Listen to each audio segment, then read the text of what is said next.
The story begins with an ambitious and brave knight destined to die on the battlefield. He once believed that someone like him, whose talents had awakened, blossomed, and thrived in war, could start a new life.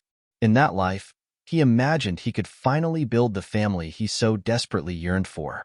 Unfortunately, that dream proved to be nothing more than a fleeting hope. Now, he kneels before another knight, who addresses him as the famed Argric of the Draenic Empire. He responds, calling his opponent by name, Duke Thermion, surprising the Duke, who wonders how Argric knows him. Duke Thermion, a renowned knight and one of the 6 Hexa-class knights of the Althian Empire, is well aware of the gravity of the encounter. Even Argric understands the immense challenge ahead, having already felt the crushing force of the Black Wave after just one day on this battlefield. Despite this, the Duke is intrigued that Argric still stands against him, fully aware of the power he faces. The Duke laments that ending such blooming talent here would be a great loss. But our boy is far from surrendering. Defiantly, he swings his sword, rising back to his feet, making it clear that he was born on the battlefield, and this is where he will die.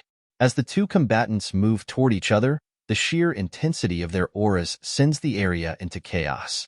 The Duke remarks on our boy's bravery, but notes a lingering hint of regret in his eyes. The Duke goes on, saying that our boy could have become a formidable rival in the future. Yet, despite his words, he charges his sword with energy and rushes toward our boy, expressing hope that in a new life, our boy might finally let go of his regrets. As the Duke swings his sword, before our boy meets his end, he reflects on the long war between the Draenic Empire and the Althian Empire, a war that has lasted for many years. His mother was a casualty of this conflict. She died amidst the chaos when he was just a newborn, leaving him to grow up an orphan in a world consumed by turmoil. While other children played with toys and read books, our boy struggled to contribute to the war and fight for his kingdom. After turning 14, he had to take up the sword himself and was sent to his first battlefield. Our boy fought bravely, and it was in that moment that his hidden talent awakened. His movements and senses were amplified beyond anything he could have ever imagined. Rising through the ranks of the knights, he shocked everyone by harnessing 3 mana cores and eventually becoming a quad core, with 4 cores. His dream of joining the elite group of the 5 Hexa-class knights of the Empire was finally within reach. Our boy had at last gained the opportunity he had longed for, believing this final war might bring him the peace he had been seeking from his weary life. He fought valiantly in what he thought would be his last battle, knowing he was on the verge of achieving everything he had ever dreamed of. That is, until Duke Thermion arrived. The Duke's mere presence sent everyone scattering, pulling them back to the harsh reality of the battlefield. With his first swing, Duke Thermion shattered our boy's sword into bits, and in that instant, our boy's dream was crushed before his very eyes. Our boy reflected on how all he ever wanted was to create a family, a dream now lost. The force of the stab sent him flying across the battlefield, crashing hard onto the ground. The impact shattered the earth beneath him as he slid, leaving him bloodied and battered. As he began to lose consciousness, everything faded to pitch black. But the veil of darkness lifted when he opened his eyes. The first thing he saw was a husband and wife trying to play with him, or rather, with their child. Confusion washed over him as he realized they were calling him their son. His father quickly hoisted him up, a broad smile on his face, and addressed him as Dane. He told him that he must become a great warrior and follow in his father's footsteps. His father's name was Arkensogers. His mother, Lily Sogers, swiftly yanked him out of her husband's arms, insisting he would become a brilliant assassin. The couple argued playfully over which career their son should pursue, while our boy, disoriented and confused, watched their bickering in bewilderment. They are traveling in a carriage toward their home, arguing the entire journey about the same topic. Lily believes that sneaking through the shadows to assassinate targets and slipping away unnoticed is a much cooler path, while Arkan insists that mastering the spear is the most refined and complete form of martial art. For our boy, just when he thought his story had ended on the battlefield, he miraculously finds himself reincarnated. The twist is that he has been reborn in the Althian Empire, his enemy. Now, he is the youngest son of a certain count. Once the carriage finally comes to a stop, they arrive at the mansion grounds. His parents reach a compromise, deciding they will teach him both skills. However, Lily is still adamant, annoyingly declaring that their son will become an assassin, while Orphan laughs it off, insisting that Dane will become a spearman. The carriage driver shakes his head, signaling their arrival, and both parents, a bit surprised, realize they've already reached their destination. It seems they lost track of time while bickering with each other. The husband quickly hops out of the carriage and helps his wife down, extending his hand to her. She feels a bit embarrassed and asks what the castle members might think if they see them. He chuckles and replies that he's simply holding his wife's hand, so why should that matter? With that, he escorts his beautiful wife out of the carriage. Meanwhile, our boy feels a bit awkward watching his father act like such a gentleman. However, his awkwardness soon fades as his eyes widen, taking in the grandeur of the castle. Once inside, Lily can't help but notice how happy Dane seems to be. Our boy is overwhelmed with joy, thinking about how he is now going to live in such a magnificent house with wealthy parents. He realizes that with these new circumstances, his talents might spread their wings more easily than he had ever imagined. 2 months have passed since that day. Lily is chatting with her son, who has started to babble, and she is thrilled that he's finally making sounds. Our boy is equally fascinated to experience this babbling firsthand, something he never got to hear before. Opportunities to meet young children were scarce during his time on the battlefield. The few children he did encounter were often wrapped in bandages, crying because they had nowhere to go, mourning parents who had slowly succumbed to the devastation of war. Compared to that grim past, his new home is a place of fortune and wealth. He is relieved that he won't be starving here. Suddenly, his father bursts through the door, beaming with excitement, holding a spear in hand. He proudly announces, "This is called a spear." Our boy isn't quite as enthusiastic as his father and finds it hard to believe that this man is the same person who holds the title of the strongest Hexa-class spearman in the Empire, Arkansogers.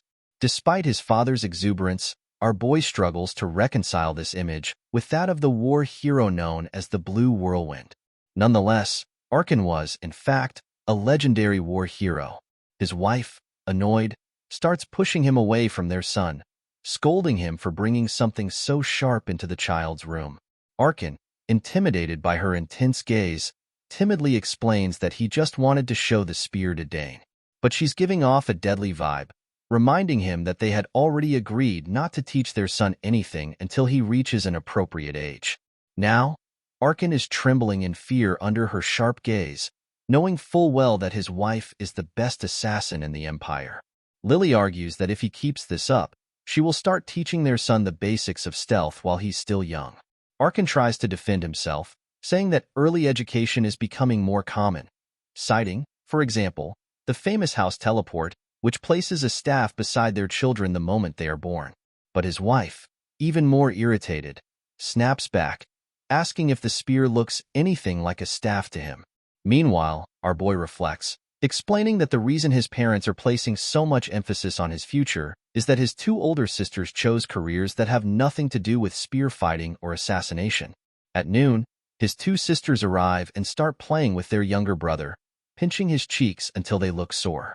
One of his sisters, Arabella, laughs and says he looks even cuter now with puffed-up cheeks. Our boy reflects on Arabella, revealing that she has been on the path of a mage since she was little, thanks to her remarkable talent. By the age of 12, she had already reached the rank of a 3-chain mage, which, considering that the highest level is 9 chains, makes her a prodigy. Arabella then asks her little brother if he'd like to learn magic with her, explaining that she's grown bored learning on her own and would love to teach him a thing or two. While Arabella is energetic and lively, her sister Claire is the opposite, nervous and composed. Claire shyly suggests she could teach him summoning, describing it as a useful skill to have. Like Arabella, Claire is exceptionally talented. She successfully made her first summon at the age of 7 and can now handle 2 summons at once. Both sisters are eager to share their knowledge with their younger brother. Arabella playfully tells Claire to touch their younger brother, insisting that he is just too soft. Claire, however, is hesitant about touching him, unsure if she should. Meanwhile, Dane is acting all cute and friendly, reflecting on how he initially thought Claire didn't like him. Now, he realizes it's more about her feeling jealous of him as the youngest in the family, stealing all the attention. Eventually, Claire extends her hand and gently touches his nose. Ecstatic, she exclaims about how soft he is and promises to teach him everything once he grows up. Dane can't help but feel overwhelmed by how everyone seems eager to impart their own specialties to him.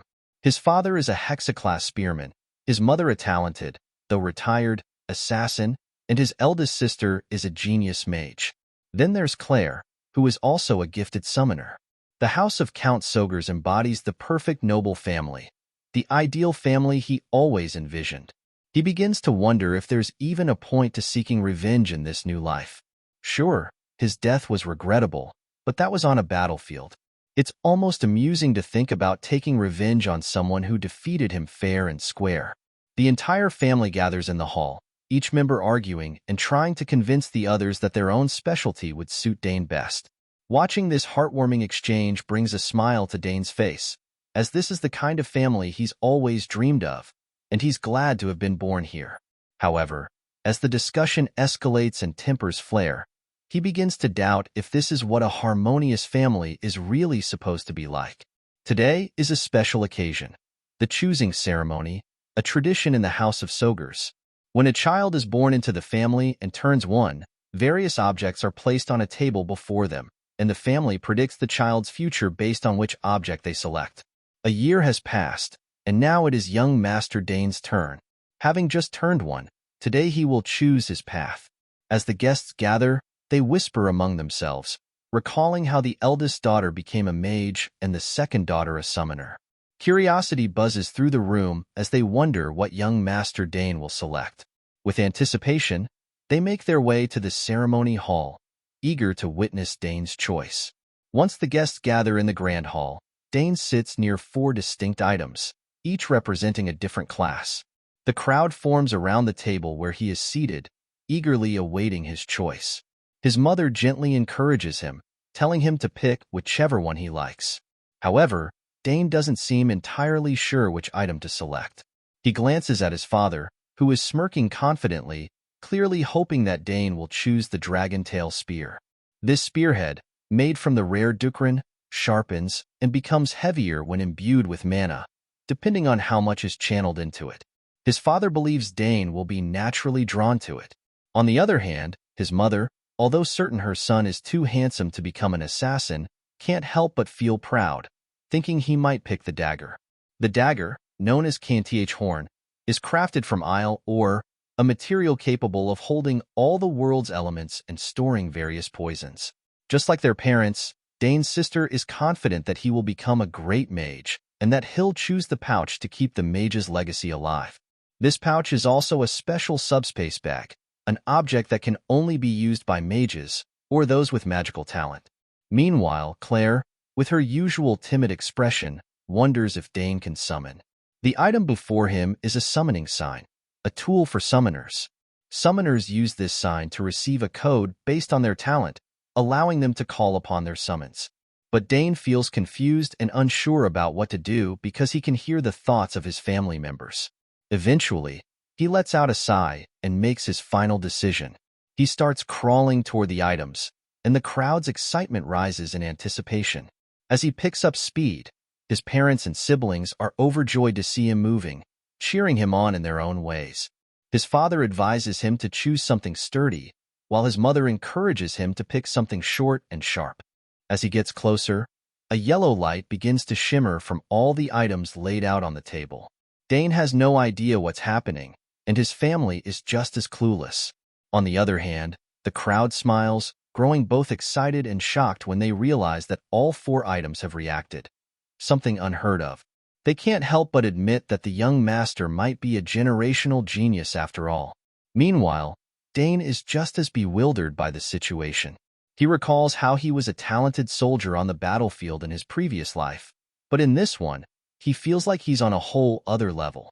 Little Arabella curiously asks her father what they should do, as this situation has never happened before. Both her father and mother appear lost, realizing they will need to teach him all 4 elements. This revelation shocks both Arabella and Claire.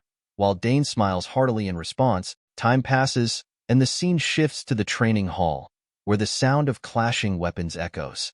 It turns out to be none other than Dane and his father.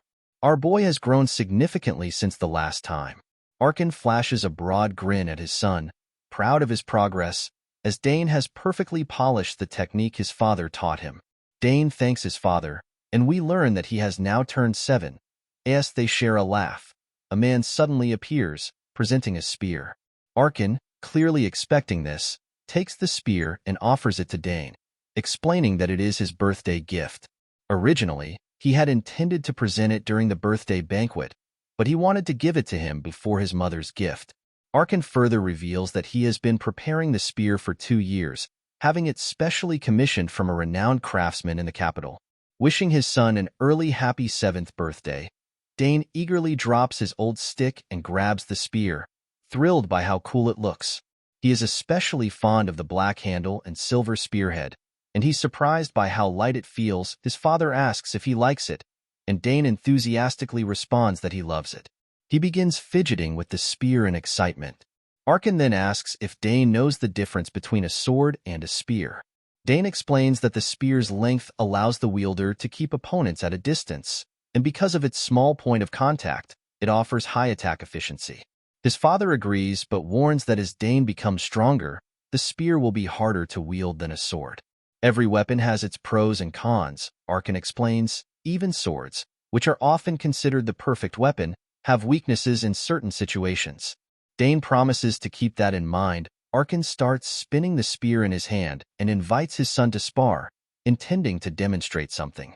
Our boy is amazed by the power radiating from his father. It is the first time he has witnessed the power flow of a hexa-class spearman, and the magic energy his father emits feels overwhelming. After charging up, Orphan thrusts the spear forward, causing the space around the tip to distort. He explains that the distortion occurs because he released magic power while thrusting the spear. A technique that focuses magic in one place. Our boy recalls hearing about this technique from his sister and explains that humans can exceed their physical limits as the number of their mana cores increases. Reflecting on his past life, where he had reached the level of a quad core, Dane knows that much of his current knowledge stems from that experience. Orphan smiles, proud of how well his son has been studying. Orphan informs Dane that his father here have 6 mana cores. Our boy pretends to be shocked, but internally, he reflects on how, had he not died in his previous life, he might have achieved 6 cores back then too. Encouraged by his father to try out his new spear, Dane hesitates at first. His father advises him to relax, forget his worries, and simply thrust the spear. As Dane grips the spear, he reflects on his past life, where he had no real interest in spears after discovering his talent for swordsmanship, only using spears as a secondary weapon. But now, it's time to give it a proper try. Closing his eyes and settling into his stance, his father smiles, recognizing the good form. However, he wonders if his young son can pull off the technique. When our boy thrusts the spear, reality shatters, completely subverting his father's expectations. Orphan is stunned. Having never anticipated such a feat, he shouts, asking his son how he knows so much. Our boy explains that when he thrust the spear, he gathered magic power into the spearhead and cut off its flow as it reached the tip. Orphan goes wild upon hearing this and eagerly asks if Dane has already formed a mana core. Dane confirms that he has, though he lies, saying he formed it while reading a book about mana cores, when in truth, it was through practicing mana breathing. Orphan kneels to meet his son at eye level, beaming with pride. He is certain that Dane will one day become an extraordinary warrior. Our boy simply smiles, reflecting on the many surprises he has yet to reveal to his father. Meanwhile, Orphan wonders if his son will truly grow to become a mage, a spearman, an assassin, and a summoner all at once. As night falls, the long-awaited celebration of Dane's 7th birthday begins. Guests gather at the castle, and the hall fills with music and laughter. Everyone is enjoying the festivities. Among the guests is Duke Bout, the very man who killed Dane in his past life. Upon spotting Orphan, the Duke calls him over to catch up. Orphan addresses him formally, but the Duke waves off the formality, insisting they speak as they usually do. Bout belongs to the greatest house of the Althian Empire and serves as the head of the Termion Duchy. Orphan leans in, whispering that many people are watching them, so they need to maintain appearances. The Duke dismisses his concern and casually asks where Orphan's son is. Orphan calls Dane over, instructing him to greet Duke Termion. When our boy hears the Duke's name, memories of his past life and his last encounter with the man flash through his mind.